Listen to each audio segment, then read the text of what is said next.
berusia 11 tahun, Joyce Dugard diculik dalam perjalanan ke sekolah di Danau Tahoe oleh Philip dan Nancy Garrido. Dan disekap selama 18 tahun berikutnya sampai penyelamatan ajaibnya terjadi pada tahun 2009.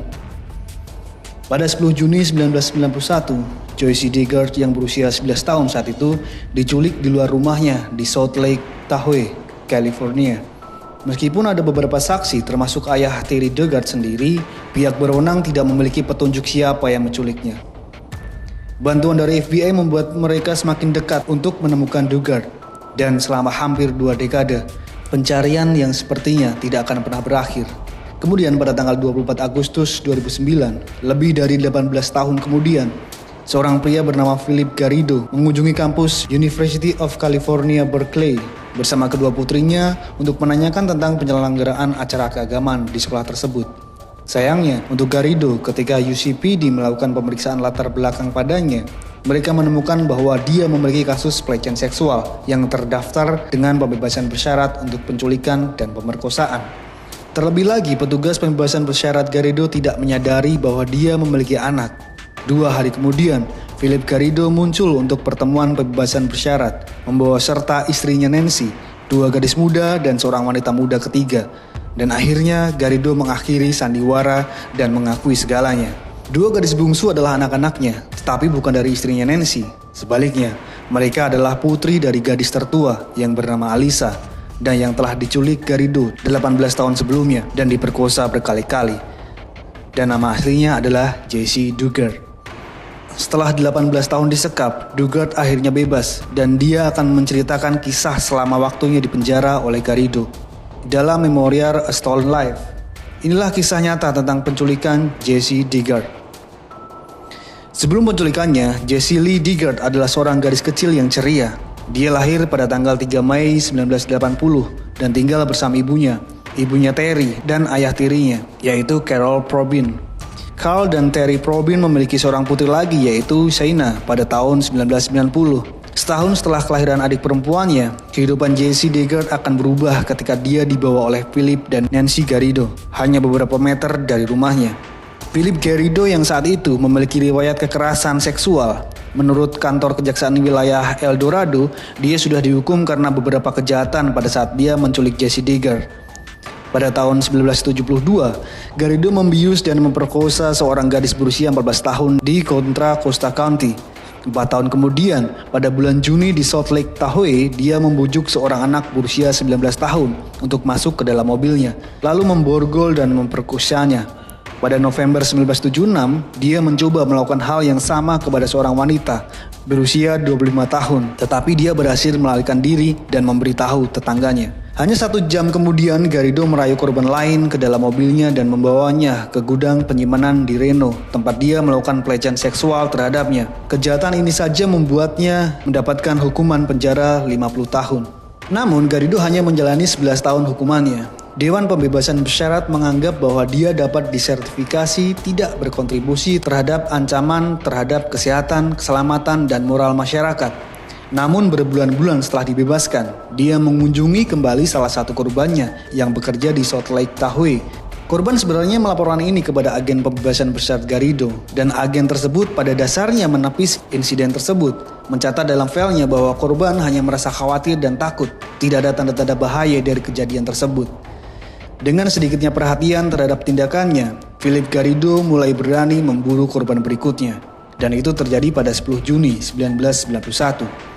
Pagi itu, Carl Probyn menurunkan putri tirinya yang berusia 11 tahun di halte bus hanya beberapa meter dari rumahnya, berharap pagi akan seperti pagi lainnya dan Joyce Dugard kecil akan segera pergi ke sekolah. Namun sebaliknya, 2 orang asing menangkap anak itu dan menariknya ke dalam mobil mereka. Probyn yang masih di halaman rumahnya dan sempat melihat kejadian itu, dia segera melompat ke atas sepedanya dan mengejar mobil tersebut, tetapi dia tidak bisa mengikutinya. Mereka pergi dan ayah tiri Joyce melaporkan hal itu ke pihak berwenang. Sayangnya pencarian awal tidak menghasilkan apa-apa dan bahkan anjing, pesawat terbang, dan FBI tidak dapat melacak keberadaan Joyce.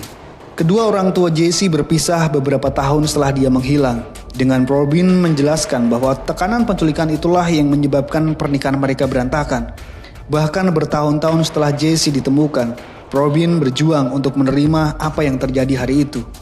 Probyn pernah mengatakan, mengingat saat itu mungkin saya menyesal tidak memberinya lebih banyak pelukan. Keluarga Terry menganggap saya jahat padanya.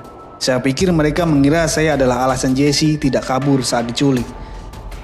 Tetapi saya bisa memberitahu kalian sekarang, saya benar-benar peduli pada gadis kecil itu.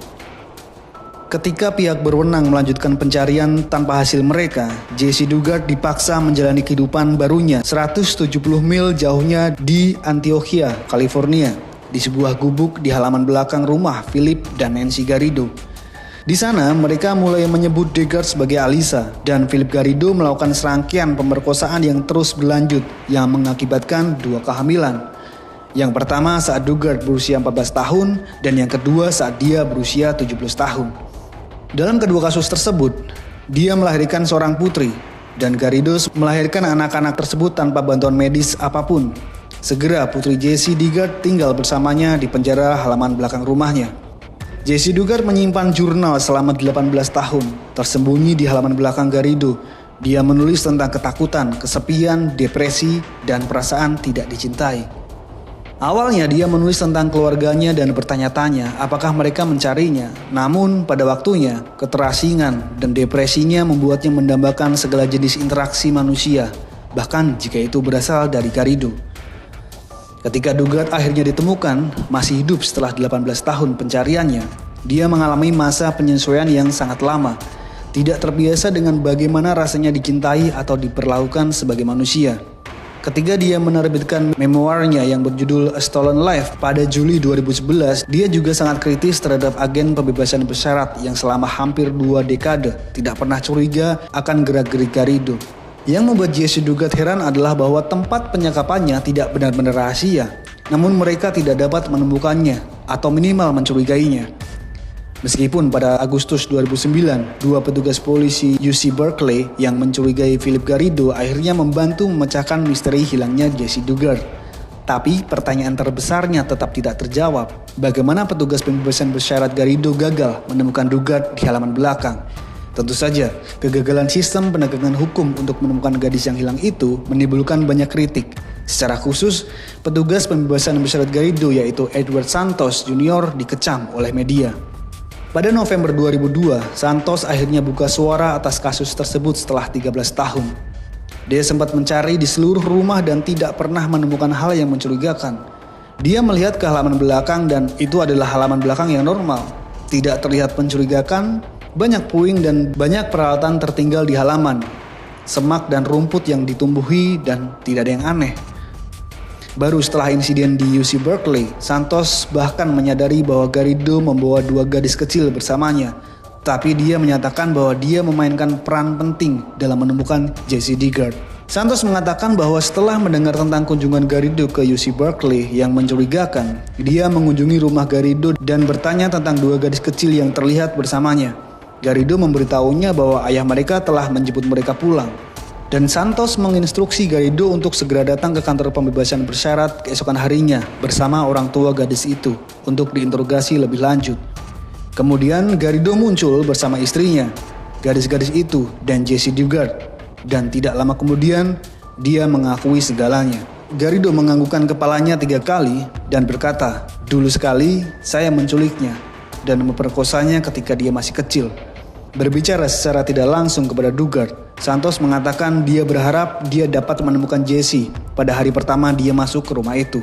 Santos meminta maaf untuk hal itu.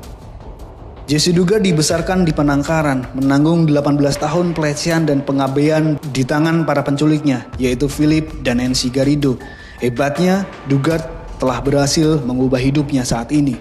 Pada tahun 2011, dia menerbitkan memoir pertamanya, A Stolen Life, dan mendirikan Jesse Foundation, sebuah organisasi yang memberikan dukungan kepada keluarga yang pulih dari penculikan dan peristiwa traumatis serupa. Pada 2012, dia menerima penghargaan inspirasi dari penghargaan DVF tahun ketiga Danny Forstenberg di Perserikatan Bangsa-Bangsa. Pada Juli 2016, dia menerbitkan memoir kedua, Freedom, My Book of Verse. Dia telah muncul di berbagai program televisi dan podcast untuk membahas pengalamannya selama penculikan, serta perjalanannya menuju pemulihannya. Jesse Dugat menulis dalam buku keduanya, ada kehidupan setelah sesuatu yang tragis terjadi. Hidup tidak harus berakhir jika Anda tidak menginginkannya. Itu semua tentang bagaimana Anda melihatnya. Entah bagaimana, saya masih percaya bahwa kita masih memegang kunci kebahagiaan kita sendiri. Dan Anda harus meraihnya dimanapun Anda bisa dalam bentuk apapun. Gue Adam pamit, sampai jumpa.